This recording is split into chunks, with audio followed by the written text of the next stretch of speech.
this launch maybe hasn't gone quite the way. It wasn't this big explosion for Sony at all. But it's also, comparing to the first one, not necessarily out of line for how it's done in the past. Now, obviously, you want your products, the sequel products, to be bigger and better than the original, not on par. But I think that for me, the big question is, what is the long term look like for this device? Obviously, we're dealing with Sony here, and we've seen them drop things, specifically the Vita, when they start to spell trouble and then kind of just trickle out support. I would hope that that wouldn't be the case with VR. And I think that VR is in a weird spot right now, and this article mentions it a little bit, but I think the whole industry is going to get turned on its head, which could be positive or very negative for Sony based on what Apple does in the space. It seems very clear Apple is going to announce some kind of AR VR headset this year.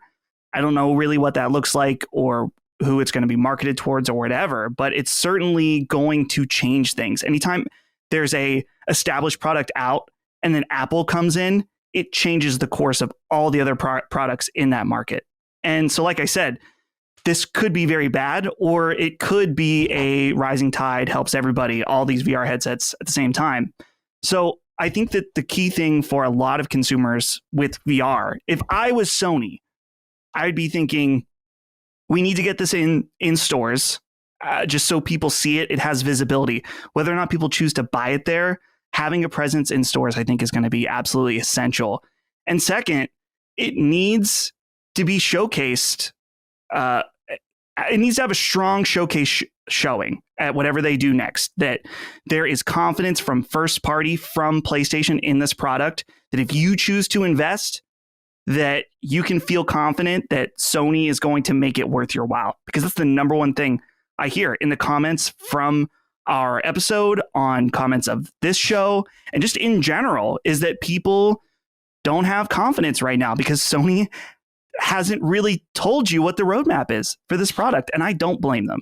Devices that don't do well out of the gate don't tend to pick up later. They do sometimes pick up later. Genesis is a great example of that. Sega's Genesis, which didn't really become an item until 2 years after it was already on the market.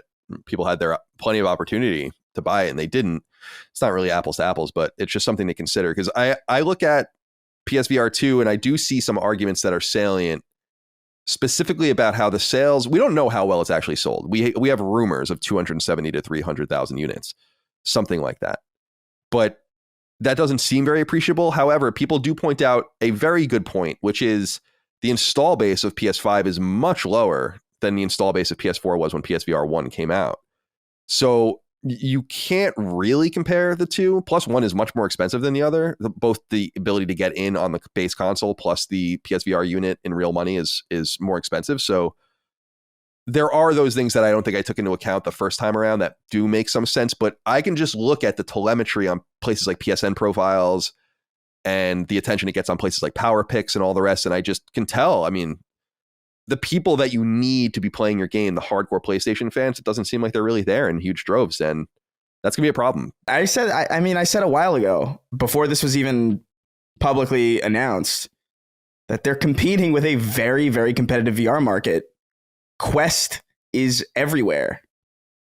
And it's I don't know. I don't know what they can really do to compete with something like that, because it's so ubiquitous. It's so convenient. And I think convenience is really the name of the game here. I've said it a million times. I'm sorry to interrupt, but this will sound also like an Apple defense thing, which it's not, because I'm an Apple iPhone user, but I use a PC here and a laptop. I have a Windows laptop or a Microsoft laptop. So I'm not saying this is a fanboy thing, but I also think a very important point with Apple is that they do it really, really, really well. You know, like the iPhone is beautiful. It's a beautiful device in a closed ecosystem that just thrives. I know a lot of people talk shit about it, but it fucking rocks. I mean, I love the iPhone. And the when I got my AirPods, they're not here right now, I couldn't believe how high quality they were and like what they did and how they just knew and how they would adapt themselves. And they almost feel like they're staying in your ear when you're moving around, like by adjusting weight and doing, it's like, that's the Apple Touch. And so you might be right with their ability to do that. It's the same thing with Project Titan, which was the long rumored Apple car that I don't know if they're still going to do it or not, but that's like another thing that I think that they could totally change the game with as well. It's just that play.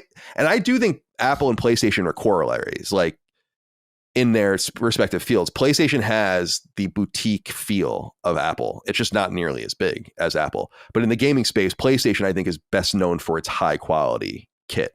Unless you can like put me in a headset that like traps me in literal dream space, I don't see many people jumping onto this. That's like San Junipero. That's what I mean. Like Yeah. you see that shit and you're like, absolutely.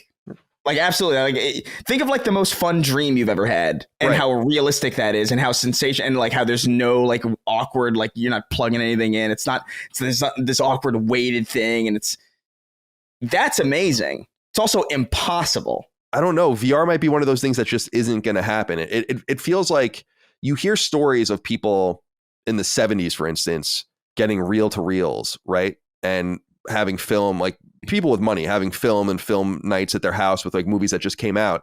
And in a few years, that turns into beta, that turns into VHS, that turns into fucking video clubs and video stores. And then 10 years after that, you get Blockbuster and then all these things like that. And now you have Netflix and all the streaming services. That's something taking off. Home media in that regard. You know what I mean?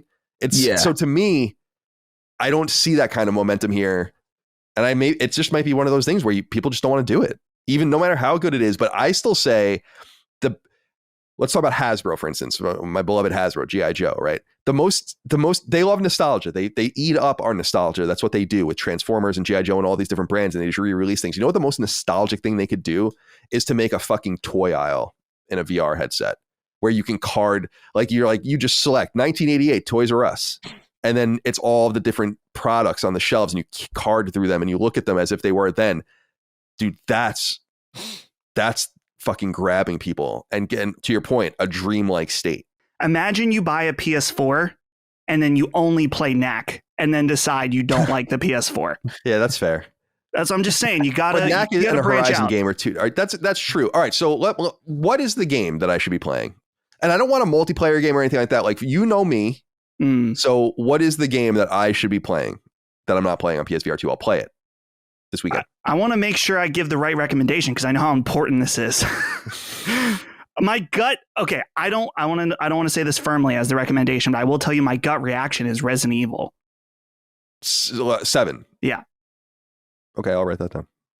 That's my gut reaction because I just don't. As much as GT7 is awesome, I don't. What about a PSVR game, like a real? I mean, I have 7, so I don't even have to buy that. But what about? Is there any like PSVR specific game? I know a lot of them are multiplayer or weird. Probably I wouldn't like, but there's got to be something. I mean, a lot of people say I'm still playing this right now, but Saints and Sinners, the Walking Dead game. Yeah, that's good. Is one that people really, really like. I'm trying to think of the other ones that I really liked. Like I said, I would say not GT7. Tetris. I mean, you played Tetris Effect in VR already. Yeah, I have. So. I have, and I have Tetris Effect. All right, well, that's good enough. I mean, if you think of anything else, but I'll. By the time we play, I don't know about Resident Evil 7, but by the time we talk next week, I'll have played Saints and Sinners. How's that? Okay. Here's the thing, though. I think it's also important to say about Resident Evil. You're saying, oh, that's not. I can't remember exactly what you just said, but it was kind of implied that it's not a real VR game. It definitely is. No, I understand that, but I've played Resident Evil 7. You know, Not I've like beaten this. Resident Evil. Right, but It's so different, dude. It's a whole different conundrum. experience. This is a conundrum that you're spelling out the conundrum in front of everyone. That even after I tell you that I've played this game and familiar with it, you still recommend it over any experience on PSVR 2 that is original to it or original to VR. That's not a good sign, in my opinion. I don't agree. You should have that snappy, like, oh, this game. Well, Colin, it's like here's the Escape thing. Plan when Vita came out or something. You know, I've it's like seen how you react to bad recommendations. So sorry if I'm a little hesitant to recommend something you might not like.